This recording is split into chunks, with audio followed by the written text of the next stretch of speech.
Imagina, você acorda antes das 5, se arruma, come alguma coisa rápida e sai de casa antes do sol. Precisa chegar no trabalho às 8, mas leva entre 2 a 3 horas de transporte público até lá. Chega em cima da hora, tem 1 hora de almoço, às vezes menos, trabalha até as 5 da tarde, se despede dos colegas e de novo, mais 2, 3 horas de transporte público até em casa. Chega depois das 8 da noite, faz alguma tarefa doméstica, janta, tenta assistir alguma coisa, mas o cansaço vence. No dia seguinte, o despertador toca, antes das 5, e lá se vai mais um dia. Essa rotina se repete. Segunda, terça, quarta, quinta, sexta e no sábado também. Afinal, a escala de trabalho é 6x1. Chegamos no domingo, ufa! Um dia livre para tentar fazer caber toda a vida não vivida ao longo da semana. Ir visitar a família, sair com os amigos, estudar, ver aquela exposição que você queria, ir à praia, jogar videogame, organizar as finanças, fazer alguma atividade religiosa, ir ao médico, viajar, visitar um parque novo que construíram no seu bairro, assistir um dos filmes indicados ao Oscar, ler um livro, sei lá, descansar, ficar à toa. Daria pra fazer qualquer uma dessas coisas, ou quase tudo isso, se não fosse só um dia de folga que passa voando e quando você percebe, já é segunda de novo. Essa é a rotina de milhões de trabalhadores brasileiros que aqui na região metropolitana do Rio, quando moradores da Zona Oeste, do Leste ou da Baixada Fluminense têm sua jornada de trabalho de 8 ou 9 horas, somadas a longas horas de deslocamento, virando facilmente 12, 13, até 15 horas por dia durante 6 dias da semana dedicados ao trabalho. No fim das contas, são mais ou menos 300 dias trabalhados no ano inteiro, isso sem contar o trabalho não reconhecido, como o trabalho doméstico e o trabalho de cuidado, e nessa balança completamente desequilibrada, sobra pouquíssimo, quase nada mesmo, de tempo para viver.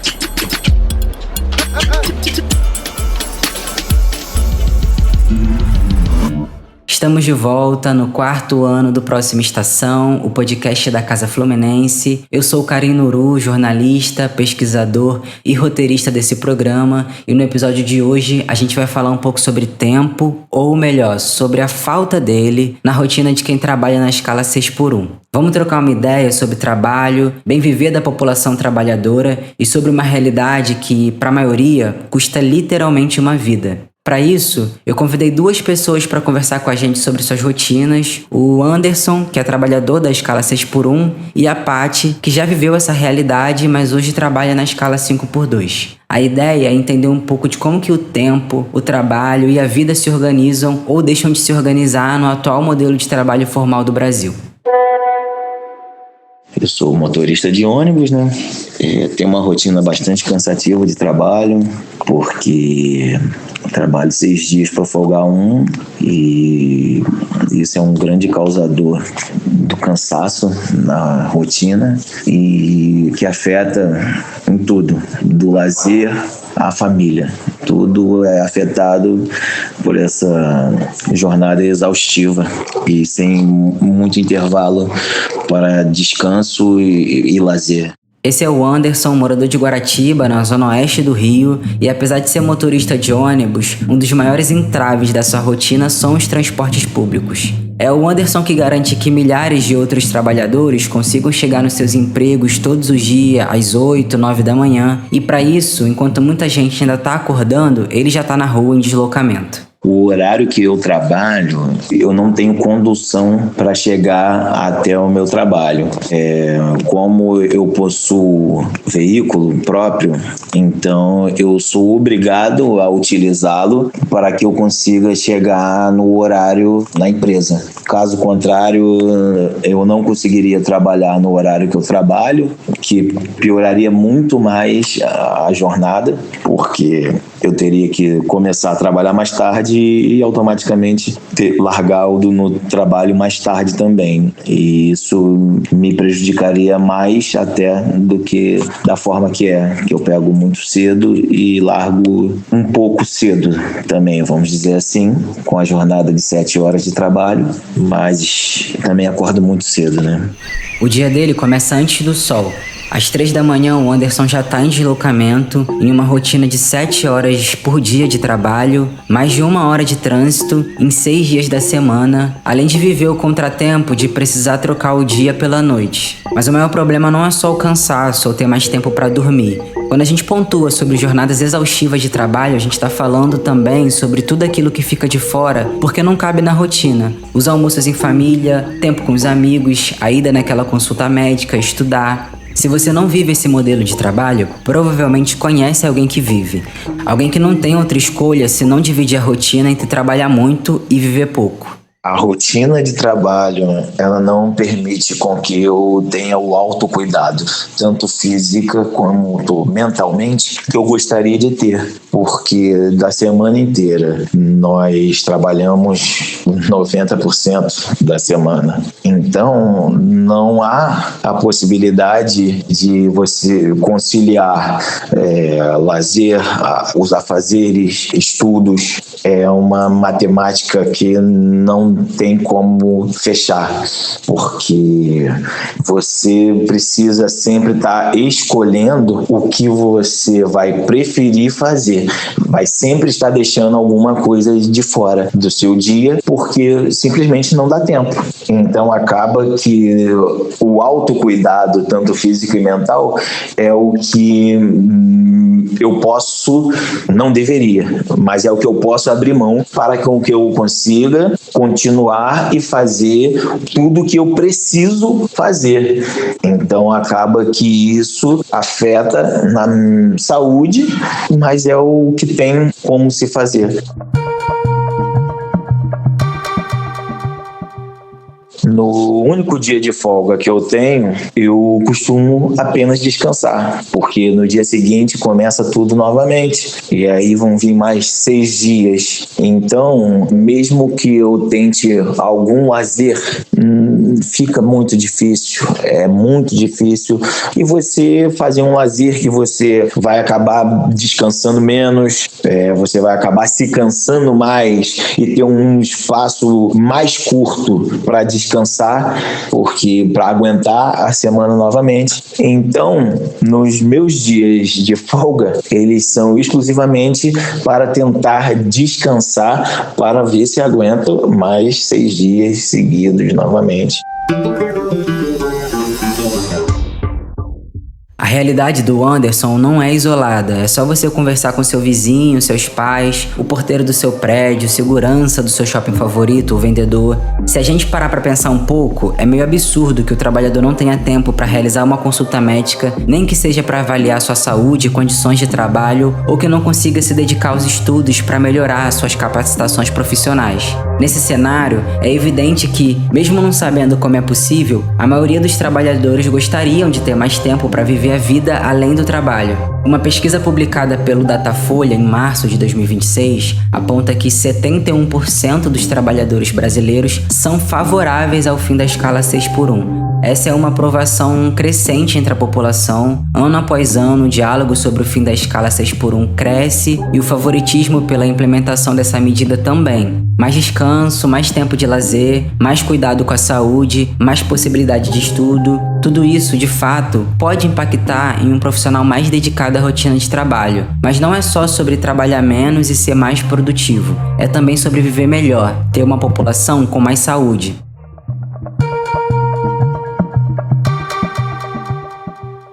Flávio Oliveira, jornalista e especialista em economia, nos deu a honra de também participar dessa conversa, compartilhando um pouco sobre a sua perspectiva sobre o fim da escala 6x1 e trazendo um panorama socioeconômico sobre o tema. O principal benefício socioeconômico, não só econômico, é uma melhora na qualidade de vida, um aumento do bem-estar. Então a ideia de você ter legalmente o direito a folgar 2 dias por semana, ele sem dúvida alguma traz um benefício em bem-estar, em saúde mental e física, em possibilidade de descanso, em possibilidade de mais contato com a família, possibilidade de lazer, de relações sociais. Parecem coisas, elementos, fatores intangíveis, imateriais. mas eles podem sim se traduzir em benefícios econômicos, em termos de aumento de produtividade e, portanto, de resultado econômico e financeiro para as empresas e para o país. Mas eu gosto de trabalhar com a ideia imaterial, sabe? É mais tempo de vida útil, é menos estresse no trânsito, no deslocamento, é um corpo mais descansado. E um corpo mais descansado certamente produz mais e melhor. Reiterando o que a Flávia apresenta, nós concordamos quando defendemos que as pessoas trabalhadoras que sustentam o país, as grandes capitais, o turismo das cidades, o lazer de outras pessoas inclusive, deveriam ter por direito o seu tempo de descanso e bem viver garantidos. Quando eu trabalhava de segunda a sábado, vendendo jornal, pegava às 4h20 da manhã e largava meio-dia. Depois disso, como eu tinha crianças pequenas, né, na época, contava com a ajuda dos meus pais para poder botar elas para a escola, né, porque esse horário elas ainda estavam dormindo. Quando eu chegava, a outra estava indo para a escola e eu também tinha que fazer um curso, né? Eu fazia alguns cursos na parte da tarde, na Mangueira. Então, a minha rotina era bem corrida. E era corrida literalmente, porque como eu saía meio-dia do trabalho, das vendas de jornais, e tinha que pegar no curso na Mangueira 4h da tarde, então era o tempo de eu chegar em casa, engolir a comida, tomar um banho e descer novamente, que eu moro no morro aqui, né? E descer e pegar o trem. Eu lembro que era engraçado, porque normalmente eu chegava duas vezes junto com o trem, porque eu não podia perder o horário do trem, porque se eu perdesse o horário do trem, eu ia chegar atrasada no curso, porque tinha que fazer baldeação de trem também, né? Eu saía da Mangueira por volta de umas 8h da noite, mais ou menos. Chegava em casa por volta de umas 9h, 9h30, mais ou menos, né? E o mais cansativo era isso, né? Eu quase não tinha tempo de descansar, de ficar com as minhas filhas, com a minha família, com os meus amigos. Mas eu fazia isso porque eu precisava. Essa é a Paty, moradora de Japeri, na Baixada Fluminense. Durante anos, ela trabalhou na escala 6x1, tentando driblar o cansaço para dar conta de tudo. Trabalho, família, amigos, estudo, correndo nessa esteira sem fim, em uma vida sem pausa, atrás de uma vida um pouco mais digna, onde não é preciso escolher entre o trabalho e a saúde, entre o trabalho e o estudo, entre o trabalho e a vida. Quando a jornada muda, muda também a possibilidade de viver. Ter mais tempo, ter mais qualidade de vida, ter mais tempo com as minhas filhas, ter mais tempo para mim, ter mais tempo com os meus amigos, poder organizar, de repente, um passeio para poder sair final de semana. Foi assim com a Paty, mas enquanto o fim da escala 6x1 não alcançar todo mundo, ainda tem muito trabalhador que perde o direito sobre a própria vida. O tempo todo eu deixo de fazer coisas, seja com a família, com os amigos, de lazer, por causa da escala 6x1. Justamente por eu pegar cedo no trabalho, eu não tenho a possibilidade de fazer muitas coisas devido a no dia seguinte eu ter que ir trabalhar, né? Então isso é uma coisa que é um dificultador muito grande, porque eu não consigo me programar para um final de semana, né? Se eu tiver um passeio, eu não posso ir, porque no dia seguinte eu trabalho. São raras as oportunidades, já que eu só tenho uma folga na semana. Então, são raras as oportunidades que coincidem de eu conseguir, pelo menos, fazer uma viagem curta. Ficar 2 dias seguidos é quase impossível. A gente sabe que o problema não é só a escala de trabalho, é todo um sistema que historicamente coloca o trabalhador em um lugar de vulnerabilidade constante. São jornadas longas, pouquíssimo tempo livre, relações muitas vezes abusivas com chefes e superiores, muito tempo no trânsito, transportes superlotados, estresse excessivo e quase nenhum espaço para cuidar da própria saúde. Tudo isso se acumula e se traduz em corpos cansados, fragilizados, marcados por um modelo de trabalho que exige muito e devolve quase nada. Nessa semana, nessa reta final aí de abril, a Organização Internacional do Trabalho lançou um relatório relacionado ao tema da segurança e saúde no trabalho, falando do que eles chamam de riscos psicossociais. A OIT e esse fenômeno da exploração, da jornada excessiva, do bullying, das humilhações, do assédio, das exigências exageradas, da pressão por produtividade, é um fenômeno que acontece no Brasil, mas não é exclusivo do Brasil. E a OIT chegou a uma conta, com base em cruzamento de vários dados, que 840 mil trabalhadores, homens e mulheres, morrem por ano em decorrência disso que eles estão chamando de riscos psicossociais. O que é isso? São os efeitos que essas tendências modernas do mercado de trabalho impõem sobre condições físicas e mentais dos trabalhadores. E isso tem um impacto, ainda segundo a Organização Internacional do Trabalho, de 1,37% do PIB global. Ou seja, a economia global deixa de crescer quase 1,5% em razão das perdas de trabalhadores que morrem ou que deixam de trabalhar em razão desses riscos. Quer dizer, significa que você pode produzir riqueza, diminuir prejuízo, diminuir custo para a saúde pública, inclusive, quando você investe em ambientes de trabalho, em relações de trabalho mais equilibradas.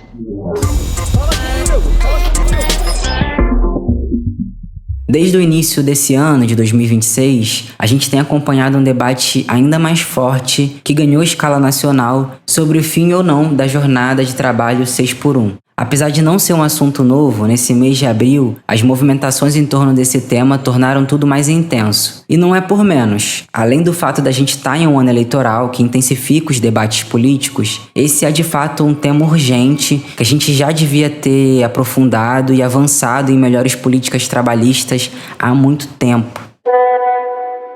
Esse debate se intensificou, ganhou forma na opinião pública a partir das eleições municipais de 2024, quando o vereador Rick Azevedo foi eleito com essa plataforma e, na sequência, início de 2025, a deputada Érica Hilton apresentou a PEC.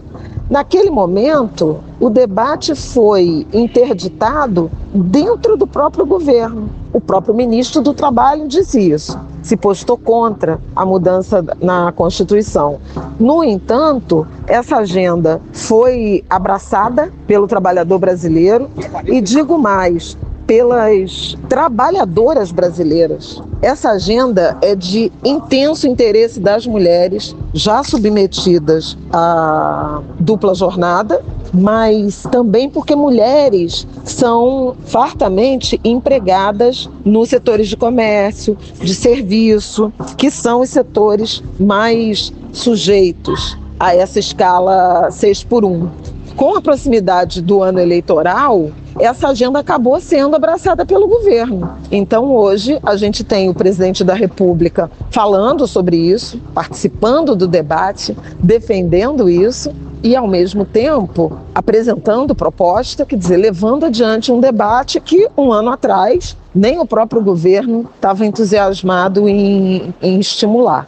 A Flávia traz pra gente um panorama muito interessante de como que esse debate tem avançado desde 2024. E no meio de tudo isso, é importante pontuar que o atual presidente, Luiz Inácio Lula da Silva, começou o ano se posicionando a favor do tema e colocando a mudança entre as prioridades do governo. Hoje já existem propostas de emenda à Constituição em tramitação no Congresso e nas últimas semanas o tema avançou significativamente com a Comissão de Constituição e Justiça, a CCJ, aprovando a constitucionalidade de propostas e a criação de uma comissão especial para debater sobre o tema.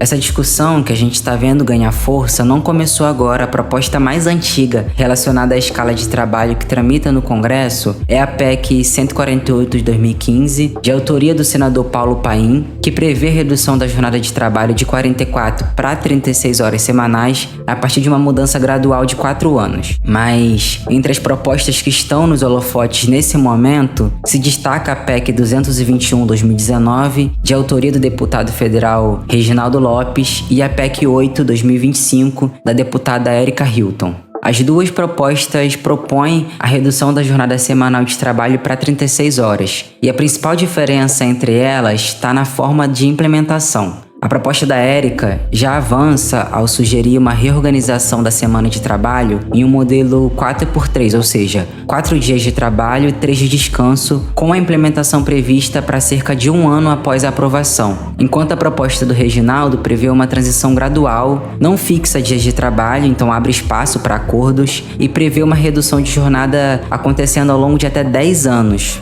Além dessas propostas, o próprio governo federal apresentou um projeto de lei, uma PL, com o número 1838/2026, ao Congresso Nacional no dia 14 de abril, em regime de urgência, com a proposta de reduzir a jornada para 40 horas semanais e instituir obrigatoriamente 2 dias de descanso. É importante que a gente entenda que há diferença entre a movimentação proposta pelo deputado Reginaldo e a deputada Érica e pelo governo federal. E a principal diferença entre elas é que um projeto de lei, chamado PL, como propõe o governo, muda leis mais comuns, por isso é mais simples e mais rápido de aprovar. Só precisa da maioria do voto no Congresso. Já a PEC é uma proposta de emenda à Constituição, ou seja, ela mexe na própria Constituição brasileira, que é a base de todas as leis do país. E é por essa mudança ser mais profunda que o processo é mais rigoroso e mais lento, e precisa da aprovação tanto da Câmara quanto do Senado.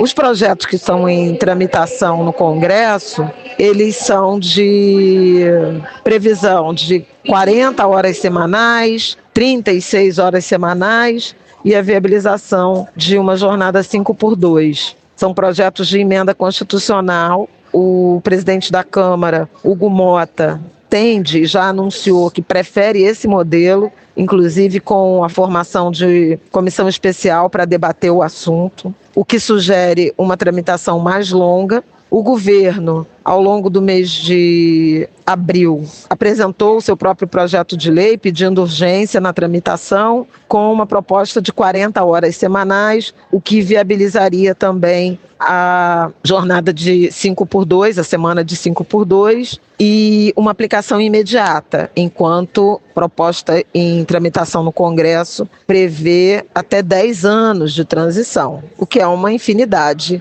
de tempo.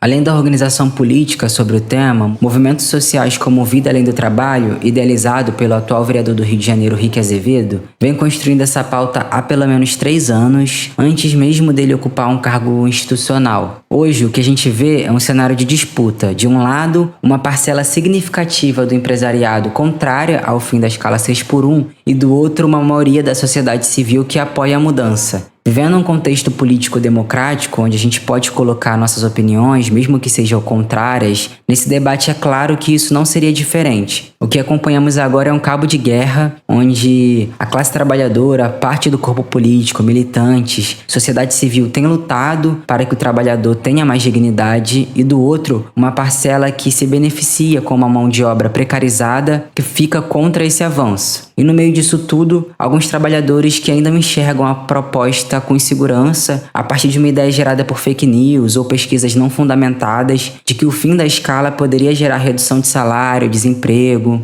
Então veja, a própria implantação da CLT, dos benefícios trabalhistas, 13º, os direitos sociais na Constituição, licença maternidade, férias remuneradas, tudo isso sofreu imensa resistência por parte de vários setores da sociedade. E a gente vai enfrentando, a gente aí definida como classe trabalhadora, a gente vai enfrentando, se organizando na medida do possível para fazer essa agenda avançar. O Brasil conseguiu, na Constituição de 1988, implementar a jornada de 44 horas semanais, antes eram 48, que nos Estados Unidos vai completar um século, neste ano de 2026. 1926, Henry Ford, o insuspeito Henry Ford, adotou a jornada 5x2 na Ford, na linha de produção. Primeiro para operários, depois para trabalhadores da área administrativa. A ideia era justamente reduzir a carga horária de trabalho para permitir que os trabalhadores, com seus salários, tivessem mais tempo para consumir e, portanto, mover a engrenagem do capitalismo.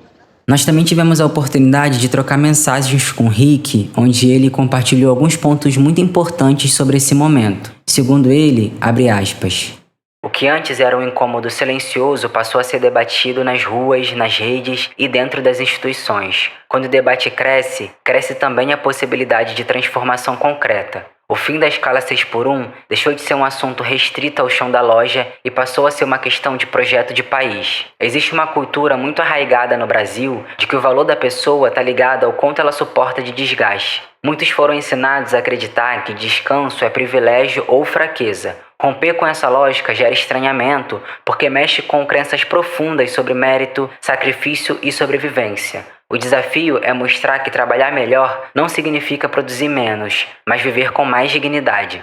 Fecha aspas.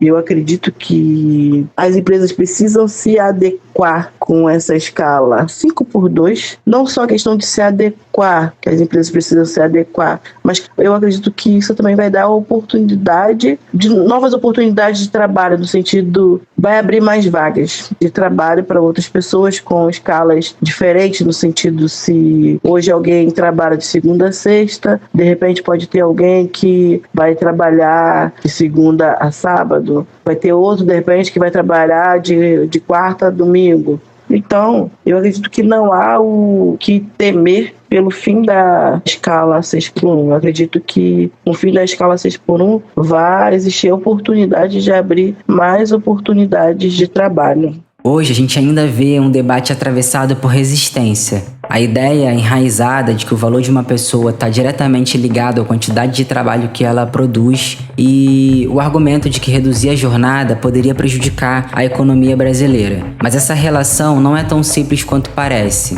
A defesa de que o fim da escala 6x1 levaria a uma crise econômica tem sido rebatida e questionada por diversas pesquisas e especialistas. Em muitos casos, o que se aponta é exatamente o contrário: a possibilidade de geração de mais empregos, aumento de produtividade, melhoria da saúde da população trabalhadora e até um maior fluxo econômico, com essa população tendo mais tempo para consumir, sendo assim gastando mais dinheiro. Como define Rick, esse discurso funciona muitas vezes como um pânico econômico, alimentado principalmente por setores que se beneficiam de um modelo de trabalho desigual que consome a maior parte do tempo da vida dos trabalhadores em troca de salário baixo, pouquíssimo tempo livre e uma rotina marcada pelo cansaço. Quando olhamos para estudos mais recentes ou para a opinião de especialistas, fica fácil de visualizar que em vários setores o impacto da redução da jornada de trabalho pode ser mínimo, enquanto a reorganização do trabalho vai gerar um grande impacto positivo na vida da população trabalhadora. E agora com a escala 5x2, isso me facilita, porque eu tenho os meus finais de semana livre. Quando eu tenho condições, eu posso viajar, eu posso reencontrar amigos, posso passear. Ainda não é um horário muito favorável, porque algumas questões a gente precisa resolver durante a semana, né? As questões burocráticas da vida. E para resolver essas coisas burocráticas da vida, e não tão burocráticas, até mesmo para cuidar da saúde, a gente precisa de liberação, né, do supervisor, para que a gente possa ficar, às vezes, algumas horas livre para poder resolver, fazer um exame médico. Mas mesmo assim, eu ainda acho que é uma rotina um pouco mais leve do que a rotina da escala 6x1. Apesar dos avanços que modelos como a escala 6x2 pode apresentar, isso ainda está longe de ser o ideal. O que está em jogo é a possibilidade de avançar até uma jornada de trabalho em que o trabalhador tenha mais tempo livre, tempo real, para gerir a própria vida sem a pressão constante do trabalho. Porque vida exige tempo. Muitas dessas demandas precisam ser feitas em dias úteis e o lazer precisa ser um direito garantido, assim como o trabalho é. Para Rick, abre aspas, a aprovação seria um marco, mas não um ponto final. A luta segue pela consolidação de jornadas mais equilibradas, pela valorização salarial, pela proteção da saúde mental e pela adaptação das relações de trabalho às novas realidades tecnológicas. O objetivo maior é construir um modelo em que o desenvolvimento econômico e bem-estar caminhem juntos. Está em disputa a própria possibilidade de viver plenamente. Tempo é vida. É o tempo de cuidar da família, de estudar, de descansar, de existir para além da lógica produtiva. Quando discutimos jornadas de trabalho, estamos discutindo o tipo de sociedade que queremos construir e quem tem direito de usufruir do progresso que todos ajudam a produzir. Fecha aspas. Falar de jornada de trabalho abusiva é também falar do tempo de deslocamento, por exemplo. Como a gente já conversou no episódio 10, não temos as mesmas 24 horas. A gente está falando de saúde sendo deixada de lado em nome do trabalho, do desequilíbrio entre o tempo dedicado e o dinheiro recebido por esse tempo. Estamos falando da vida que escorre pelos dedos enquanto milhares de trabalhadores são submetidos a rotinas exaustivas que não garantem dignidade. Estamos falando da desigualdade de um país onde muita gente trabalha demais e ganha pouco, enquanto outros trabalham menos e recebem muito mais do que a maioria da população. No fim das contas, o que a gente está falando aqui é algo básico, o direito de um emprego digno que garanta salário justo, descanso e bem viver, a possibilidade de existir para além do trabalho. Para mim, descansar é ter a oportunidade de ficar em casa e não fazer nada, literalmente nada, esticar as pernas e simplesmente descansar, ou ter a oportunidade de ter um dia ou 2 dias no final de semana e sair para passear, ou seja, sair para bater perna com os meus amigos, com a minha família. Então, isso para mim também é descansar. Isso é para mim poder me divertir, né? Sair da rotina que a gente tem durante a semana. O descansar, ele precisa ser uma mescla do descansar o corpo, a mente, estar com as pessoas que você precisa estar, que te fazem bem. E essa junção, você tendo um dia de folga, ela é impossível dessa conta fechar. Então, para mim é isso. O descanso ideal seria essa mescla de família, lazer e o descanso em si, que numa escala 6x1 é impossível de ser realizado. O que por muito tempo foi tratado como normal ou até inevitável, hoje já não é mais aceito da mesma forma. Só da gente estar aqui discutindo sobre isso, o que há alguns anos atrás talvez nem fosse uma ideia possível, já marca o progresso de uma mudança em curso na forma como o trabalho ocupa e se organiza na vida das pessoas. E é sobre esse momento de transição que o Rick finalizou apontando que, abre aspas, talvez o mais importante seja reconhecer que o Brasil vive uma transição. As novas gerações já não aceitam naturalmente condições que antes eram vistas como inevitáveis. Isso não significa a falta de compromisso com o trabalho, mas uma busca legítima por equilíbrio. Ouvir esse movimento é fundamental para que o país avance sem deixar as pessoas para trás. Fecha aspas. E é justamente nesse ponto do debate que a escala 6x1 deixa de ser apenas uma questão de carga horária e passa a ser uma discussão sobre o que a gente entende como o valor do trabalho, o direito ao descanso e o lugar da vida para além da produção. Esse debate abre espaço para outros pontos que a gente não trouxe aqui, mas que a gente sabe que é igualmente importante quando discutimos sobre o modelo de trabalho no Brasil. Os desafios ainda serão grandes, né? Mesmo com essa implementação, a gente tem uma boa parcela, 37%, 38% dos ocupados, né, do total de brasileiros que trabalham, estão na informalidade. Tem muita gente nesse microempreendedorismo, nessa inserção precária do mercado de trabalho, que obviamente, em larga medida, inviabiliza jornadas menores, folgas, né? As pessoas têm jornadas exaustivas para conseguir ter um rendimento digno. Mas eu acho que isso, problemas estruturais do mercado brasileiro de trabalho, precisam ser debatidos simultaneamente ao necessário debate sobre melhores condições de trabalho e uma jornada justa. Num cenário, vale dizer, em que o mundo debate crescentemente a jornada 4x3. 4 dias de trabalho, 3 de folga, com experiências bastante bem-sucedidas em empresas que implementaram, que adotaram um regime. Então a gente já está para trás, né, à luz do debate mais moderno. E não tem por que adiar isso por ainda mais tempo. Tudo isso passa a ser uma disputa sobre a sociedade que a gente quer construir. Em um ano eleitoral, o cuidado com esse debate precisa ser redobrado. É fundamental que interesses políticos não se sobreponham ao que realmente importa, a construção de um modelo de trabalho mais digno para a população. Mas, para isso, é essencial garantir uma participação ativa da sociedade civil nesse debate. O avanço é urgente e é igualmente urgente que a própria população trabalhadora esteja no centro dessa discussão, que participe, que ocupe os espaços de decisão, que vá às ruas, que esteja presente nas audiências públicas, que pressione e se organize. Porque uma mudança dessa dimensão só faz sentido se for construída com quem vive todos os dias o impacto dessa realidade. No fim das contas, o debate sobre escala 6x1 não é só sobre trabalho, é também sobre tempo, tempo no transporte, tempo para descansar, tempo para cuidar de si, tempo para estar com quem a gente ama, tempo para viver, porque o trabalho faz parte da vida, mas ele não pode ser tudo que a vida é. Esse foi mais um episódio do Próxima Estação, o podcast da Casa Fluminense. Se você se identificou com essa história, com esse debate, compartilhe esse episódio com alguém que também vai gostar de ouvir. Segue a Casa nas redes sociais para continuar acompanhando os debates que a gente tem levantado sobre a região metropolitana do Rio de Janeiro. Eu sou o Karim Nuru e a gente se encontra na Próxima Estação.